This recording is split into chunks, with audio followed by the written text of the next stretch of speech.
وزیر اعظم شہباز شریف اور field marshal Syed Asim Munir شہید آیت اللہ علی خامنئی کے جنازے میں شرکت کے لیے تہران پہنچ گئے۔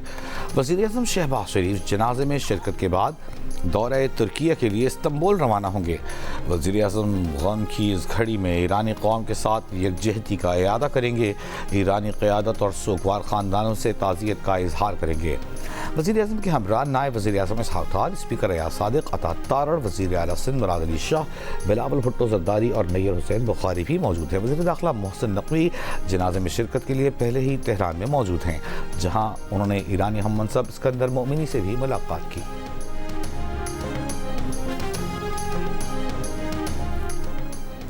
تہران میں شہید آیت اللہ علی خامنئی کا تعزیتی اجتماع، ایرانی صدر مسعود پزشکیان، ایرانی وزیر خارجہ عباس عراقچی، باقر غالباف سمیت ایرانی حکومت کے اہم عہدیداران کی شرکت۔ شہید رہبر انقلاب کے جنازے سے متعلق قومی کمیٹی کے سیکرٹری نے کہا کہ 4 جولائی کو متعلق عیدگاہ امام خمینی کے دروازے عوام کے لیے کل صبح 6 بجے کھول دیے جائیں گے۔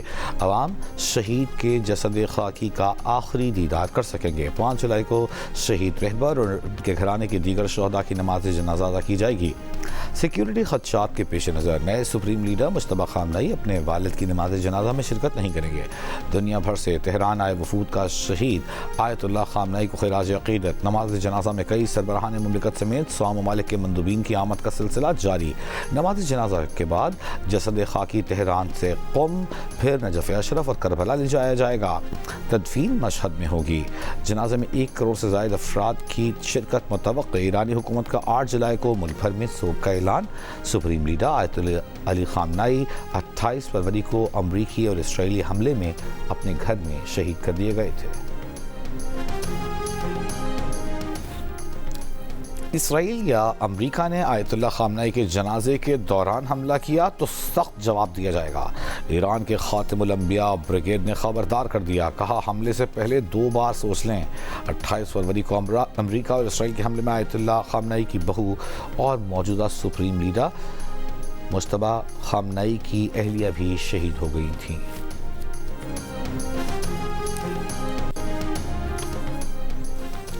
ایرانی پارلیمانی اسپیکر باقر غالباف سے چینی پیپلز کانگریس کے نائب صدر کی ملاقات۔ شہید رہبر کے جنازے میں شرکت پر شکریہ ادا کیا، کہا چین اور ایران کے باہمی تعلقات کا فروغ ضروری ہے۔ آبنۂ ہرمز میں چینی جہازوں کی آمد و رفت سے متعلق مسائل حل کر دیے ہیں۔ چین ایک ایسا ملک ہے جو مشکل اوقات میں ہمارے ساتھ کھڑا رہا ہے۔ امریکہ کو آبنۂ ہرمز میں مداخلت کی اجازت نہیں دیں گے۔ خطے میں ایران کی دفاعی قوت اسرائیل کو جنگ کو دوبارہ شروع کرنے سے روک دے گی۔ اسرائیل امریکہ کے ساتھ ہونے والے معاہدے کو سبوتاژ کرنے کی کوشش کرے گا۔ نائب صدر پیپلز کانگریس نے چین کی طرف سے ایران کے عوام سے تعزیت کی۔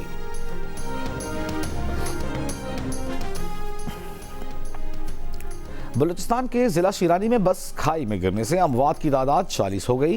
8 افراد زخمی، لاشوں اور زخمیوں کو DHQ اسپتال جو منتقل کر دیا گیا۔ حکومت بلوچستان کا بس حادثے کی وجوہات اور حقائق جاننے کے لیے تحقیقات کا حکم، جامع رپورٹ پیش کرنے کی ہدایت۔ معاون وزیر اعلیٰ شاہد رند حادثے کے اصل اسباب کے تعین کے لیے ہر پہلو کا جائزہ لیں گے۔ تحقیقات میں کسی قسم کی غفلت یا لاپرواہی برداشت نہیں کی جائے گی۔ پولیس کے مطابق حادثہ بس کے بریک فیل ہونے کے باعث پیش آیا۔ بس کوئٹہ سے پشاور جا رہی تھی۔ ترجمان ریسکیو 1122 کے مطابق خیبر پختونخوا سے تعلق رکھنے والے افراد کی میتیں ان کے آبائی علاقوں کو منتقل کی جائیں گی۔ وزیر اعلیٰ بلوچستان کی متعلقہ اداروں کو امدادی کارروائیاں تیز کرنے اور زخمیوں کو بہترین طبی سہولیات فراہم کرنے کی ہدایت۔ صدر مملکت آصف علی زرداری، وزیر اعظم شہباز شریف، وزیر اعلیٰ بلوچستان، وزیر اعلیٰ خیبر پختونخوا کا مسافر بس حادثے پر افسوس کا اظہار۔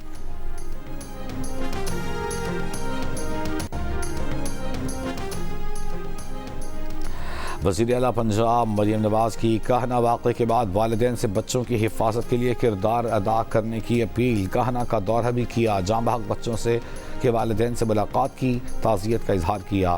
چیک تقسیم کیے. کہا ننھے پھولوں کا اس طرح بچھڑ جانا دل خراش ہے. دکھی ماؤں کو تنہا نہیں چھوڑیں گے. کوئی رقم دکھی ماؤں کے آنسوؤں کا مداوع نہیں کر سکتی. آپ کے بچوں کا غم اپنا غم ہے. اس سے قابل پیغام امن کمیٹی اجلاس میں وزیر اعلیٰ پنجاب نے کہا کہ کاہنہ واقعے پر دل زخمی ہے. 14 اموات ہوئیں. المناک حادثہ ہے. غفلت ہوئی ہے. بطور وزیر اعلیٰ ان کی ذمہ داری ہے، لیکن سوچتی ہیں کہ ایسا کیا کر سکتی تھیں کہ وہ حادثہ روک سکتیں. والدین کو بھی چاہیے کہ بچوں کا خیال رکھیں، کسی ایسی جگہ نہ بھیجیں جہاں حادثے کا خطرہ ہو.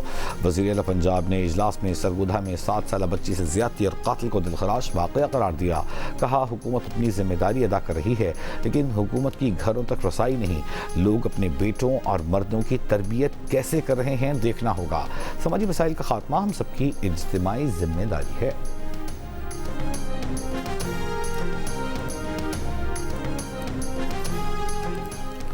امریکی صدر ٹرمپ نے ایک بار پھر پاک بھارت جنگ کا ذکر چھیڑ دیا. کہا پاکستان اور بھارت کے درمیان جنگ میں 11 طیارے گرائے گئے. پاکستانی وزیر اعظم نے ان سے کہا کہ انہوں نے جنگ رکوا کر 3 کروڑ افراد کی جانیں بچائیں. ٹرمپ نے کہا کہ اسرائیل میں ان کی مقبولیت 99% تھی. سمجھ سے بالا ہے کہ کوئی یہودی ڈیموکریٹ کو ووٹ کیسے دے سکتا ہے.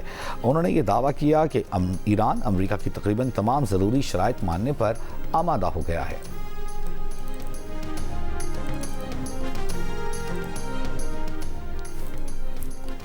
پاکستان اور سعودی عرب کا تاریخی اور برادرانہ تعلقات مزید مضبوط بنانے کے عزم کا اعادہ. وزیر داخلہ محسن نقوی کی مکہ ریجن کے قائم مقام گورنر شہزادہ سعود بن مشعل سے ملاقات.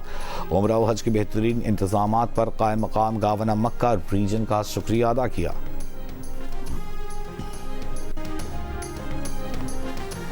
لاہور میں غیر ملکی خواتین سے مبینہ زیادتی اور اغوا برائے تاوان کے کیس میں 4 ملزمان کا 5 روزہ جسمانی ریمانڈ.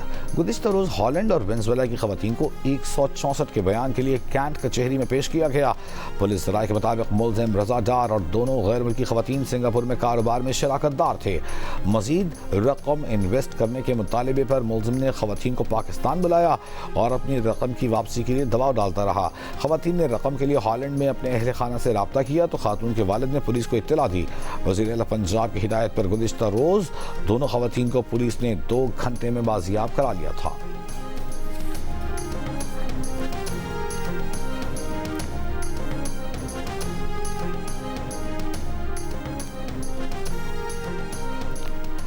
یورپ میں 22 سے 28 جون تک شدید گرمی سے فرانس، بیلجیم اور نیدرلینڈز میں 3700 اموات. صرف فرانس میں 2025 افراد جان سے گئے. بیلجیم میں 1200 اور نیدرلینڈز میں 480 اموات ہوئیں.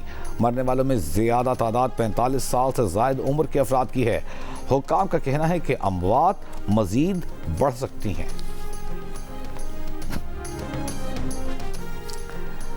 Chairman P C B Mohsin Naqvi کا کنگ فہد عبدالعزیز یونیورسٹی میں اسٹیڈیم کا دورہ، مختلف سیکشنز کا جائزہ لیا. چیئرمین سعودی عرب کرکٹ فیڈریشن شہزادہ سعود بن مشعل آل سعود بھی ہمراہ تھے. محسن نقوی نے کہا کہ اسٹیڈیم سے سعودی عرب میں کرکٹ کے فروغ میں مدد ملے گی. جلد یہاں بین الاقوامی ایونٹس کا انعقاد ممکن ہوگا.